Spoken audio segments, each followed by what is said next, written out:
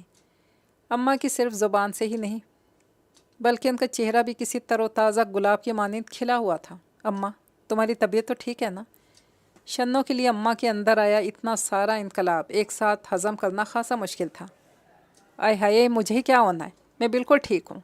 اماں کے ہونٹوں پر ابھی بھی بھرپور مسکراہٹ سجی ہوئی تھی۔ تو پھر تم اتنی بہکی بہکی کیوں لگ رہی ہو؟ اس کی حیرت کسی طور کم نہیں ہو رہی تھی۔ تجھے عزت راس ہی نہیں ہے۔ اماں کا موڈ ایک دم ہی غارت ہوا اور انہوں نے اس کی کمر سینکی۔ ہاں اب ٹھیک ہے، میں تو ڈر ہی گئی تھی کہیں تم پہ کوئی جن بن تو نہیں آ گیا۔ اس نے انہیں واپس پرانے ٹون میں آتے دیکھ کر سکون کا سانس خارج کیا۔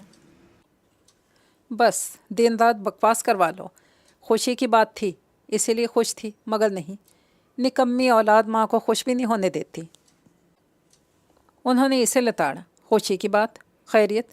کیا ماموں لوگ آ رہے ہیں؟ اسے یہی وجہ لگی تھی اماں کی خوشی کی، کیونکہ اس نے اپنی 18 سالہ زندگی میں اماں کو اس بات کے علاوہ کسی اور بات پر خوش ہوتے ہوئے نہیں دیکھا تھا۔ ہاں ہاں آئیں گے، ماموں لوگ بھی آئیں گے، اب تو سب لوگ آئیں گے۔ اماں دوبارہ خوشی سے چہکیں۔ کیا ہوا ہے اماں؟ بتا بھی دو، ایسی بھی کیا خوشی ہے؟ اب کی بار شنو بھی پرجوش ہوئی۔ بہت جلد ہم لوگ تجھے اس گھر سے رخصت کرنے والے ہیں۔ اماں نے اس کا چہرہ ہاتھوں میں تھام کر پیار سے کہا۔ کیا؟ جب ہی میں کہوں اتنا خوش کیوں ہو رہی ہو؟ تم لوگ مل کر مجھے گھر سے نکال دے ہو۔ اس نے اپنے چہرے سے ان کے دونوں ہاتھ جھٹک دیے۔ پاگل لڑکی، ہم لوگ تیری شادی کر رہے ہیں، تیرا رشتہ پکا کر دیا ہے سفید گیٹ والی فرزانہ کے بیٹے امیر حمزہ سے۔ اماں آگے بھی تفصیل بتا رہی تھی۔ اس کے سماعتوں میں تو بس ایک ہی نام گونج رہا تھا، امیر حمزہ۔ اسے اپنی خوش قسمتی پر یقین نہیں آ رہا تھا کہ ایسے بھی دعائیں قبول ہو جاتی ہیں جو ابھی لب پر بھی پوری طرح نہیں آ پاتی۔ ہاں ہو جاتی ہیں، کیونکہ جو مالک کل ہے وہ دل کے نہا خانوں میں پوشیدہ دعاؤں کو بھی جانتا ہے۔ یا اللہ تیرا لاکھ لاکھ شکر ہے۔ اس کا رواں رواں اپنے پروردگار کا شکر گزار ہوا تھا۔ رشتہ طے ہونے کے ایک ہفتے کے اندر ہی شہنیلا امیر حمزہ کی منگنی کی رسم ادا کر دی گئی، جبکہ شادی کی تاریخ شہنیلا کے ایف اے کے امتحانات کے سبب 1 مہینے بعد کی رکھی گئی تھی۔ شنو ان دنوں ہواؤں میں اڑ گئی تھی۔ اس کا پڑھائی میں بھی دل نہیں لگ رہا تھا، بس وہ ہر وقت امیر حمزہ کے خیالوں میں کھوئی رہتی تھی۔ اس کا بس نہیں چل رہا تھا کہ خود دلہن بن کر اس کے گھر چلی جائے، مگر ہائے ستم، امتحانات! مرتی کیا نہ کرتی کہ مستاق امتحانات دے رہی تھی۔ خدا خدا کر کے امتحانات ختم ہوئے، پھر وہ دن بھی آ گیا جس کا شہنیلا امیر حمزہ دونوں کو ہی بے صبری سے انتظار تھا۔ یہ بات اسے اماں نے بتائی تھی کہ امیر حمزہ نے اسے محلے میں آتے جاتے دیکھا تھا اور اسے وہ پسند آ گئی تھی، تو اس نے اپنی والدہ کو اس کے گھر رشتہ لے کر بھیجا تھا۔ یہ بات شنوں کے لیے بیک وقت خوش کن، حیران کن تھی کہ وہ من چاہیے محبت کے اس سفر میں تنہا مسافر نہیں تھی، بلکہ امیر حمزہ بھی اس سفر میں اس کا ہم قدم تھا۔ یہ سوچ ہر بار اسے کچھ الگ ہی غرور میں مبتلا کر دیتی تھی، اور آج بالآخر وہ اس کی دلہن بن کر اس کے گھر آنگن میں رعنائیاں بکھیرنے آ چکی تھی۔ آج ان کے ملن کی رات تھی اور وہ امیر حمزہ کی چاہتوں کو دیکھتی اپنی خوش نصیبی پر رشک کر رہی تھی۔ ایک ہی رات میں اس نے اسے باور کروا دیا کہ وہ اس کے لیے کیا ہے۔ اس کی دیوانہ وار محبتوں کی بارش میں بھیگتی آنے والی زندگی کے لیے مطمئن تھی۔ شہنیلا اور امیر حمزہ کی شادی کو قریباً 1 مہینہ ہو چکا تھا۔ وہ دونوں ایک دوسرے کی سنگت میں بہت خوش تھے۔ اس 1 مہینے کے قلیل عرصے میں امیر حمزہ نے اسے اتنا پیار دیا تھا کہ اس کی روح تک سیراب ہو گئی تھی۔ وہ سب کچھ بھول کر بس اس کی چاہتوں کو پورے حق سے وصول کر رہی تھی، یہاں تک کہ وہ اپنا یوٹیوب چینل، پرینک، سب کچھ بھول گئی تھی۔ اماں بھی اسے اپنے گھر میں خوش باش دیکھ کر مطمئن تھی۔ سب کچھ ٹھیک ہی چل رہا تھا۔ ایک روز دوپہر کے وقت جب وہ اپنے کمرے میں اے سی کی ٹھنڈک میں بستر پر نیم دراز تھی، اسے اپنے چینل کا خیال آیا۔ یہ خیال آتی اس نے سائڈ ٹیبل پر رکھا اپنا نیا نکو اور چمکتا ہوا موبائل اٹھایا جو اس کے شوہر نے اسے رونمائی میں دیا تھا، اور اس پر اپنا چینل لاگ ان کر کے دیکھا۔ نوٹیفیکیشن کی بھرمار لگی ہوئی تھی۔ اس نے دیکھا کئی لوگوں نے شادی مبارک کے کمنٹس کا ڈھیر لگایا ہوا تھا، جبکہ کئی لوگوں نے اس سے شکوے بھی کیے تھے کہ وہ شادی کے بعد چینل کو بالکل ہی فراموش کر چکی ہے۔ اس کے علاوہ کافی سارے لوگوں کے کمنٹس تھے وہ اپنے شوہر کے ساتھ کوئی پرینک کرے۔ یہ کمنٹ پڑھ کر اس کے چہرے پر بے ساختہ مسکراہٹ ابھری۔ اس کے اندر سویا ہوا جنون بیدار ہوا تھا۔ پھر کیا تھا؟ اس نے دل میں ٹھان لی اب وہ امیر حمزہ کے ساتھ پرینک کرے گی، اور وہ بھی براہ راست پرینک۔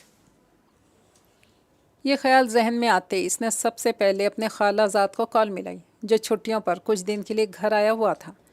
امیر حمزہ اس کے اس کزن سے نہیں ملا تھا کیونکہ وہ دبئی میں ہوتا تھا اور اس کی شادی پر اسے چھٹی نہیں ملی تھی، اسی سبب وہ اس کی شادی میں شریک نہیں ہو سکا تھا۔ اس کا شیطانی دماغ ساری حکمت عملی تیار کر چکا تھا، بس اب جنید کے آنے کی دیر تھی۔ کچھ ہی دیر میں جنید چلا آیا تھا۔ وہ اس کے بھائیوں کی طرح تھا، اس کے علاوہ وہ دونوں رضائی بہن بھائی بھی تھے، سو اسے اس پرینک کے لیے سب سے موزوں جنید ہی لگا۔ وہ اس کو سب کچھ سمجھا چکی تھی، پہلے تو منع کرتا رہا، شنوں کے قسم دینے پر بالآخر مان گیا۔ ساری تیاریاں مکمل تھیں، بس امیر حمزہ کے آنے کا انتظار تھا۔ اس کے آنے میں محض 15 منٹ باقی تھے۔ شنوں نے موبائل ایسی جگہ سیٹ کر دیا تھا جہاں سے اچھے سے پوری ویڈیو بن سکے، مگر اس کے شوہر کی نظر اس پر نہ پڑے۔ سارے انتظامات مکمل ہو چکے تھے اور شہنیلا نے لائیو بھی شروع کر دی تھی۔ ہائے گائز، سب سے پہلے تو معذرت کہ اتنے عرصے بعد یوٹیوب پر آئی ہوں۔ اس کے علاوہ آپ سب کا بہت شکریہ شادی کی مبارکباد دینے کے لیے۔ آپ سب کی فرمائش تھی میں اپنے ہسبینڈ کے ساتھ پرینک کروں، کچھ لوگوں کی تو یہ بھی خواہش تھی کہ یہ پرینک میں لائیو کروں، سو آپ سب کی خواہش کو مد نظر رکھتے ہوئے میں حاضر ہوں آپ کی خدمت میں۔ اس نے کیمرہ آن کیا، چند تعارفی جملے کہے۔ کچھ دیر بعد لوگوں کے کمنٹ اسکرین پر نمودار ہونے لگے جن کے وہ جواب دینے لگی۔ اچھا گائز، میرے ہسبینڈ آ چکے ہیں، مجھے ان کی گاڑی کی آواز آئی ہے، سو اب ذرا ہم لوگ اپنی پوزیشن لے لیتے ہیں۔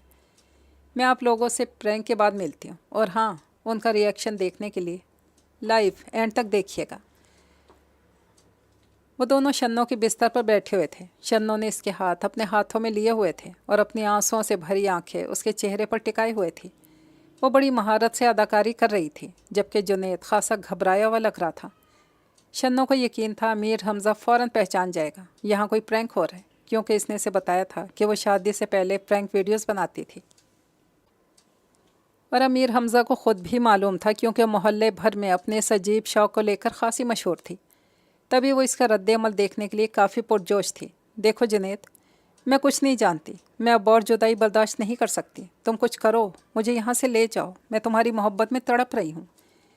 اسے جیسے ہی دروازے کے پاس آہٹ محسوس ہوئی، کرب بھری آواز، آنسوؤں سے بھری آنکھیں لیے پہلا وار کیا، بس کچھ دن اور ٹھہر جاؤ شنوں، میں وعدہ کرتا ہوں میں سب ٹھیک کر دوں گا۔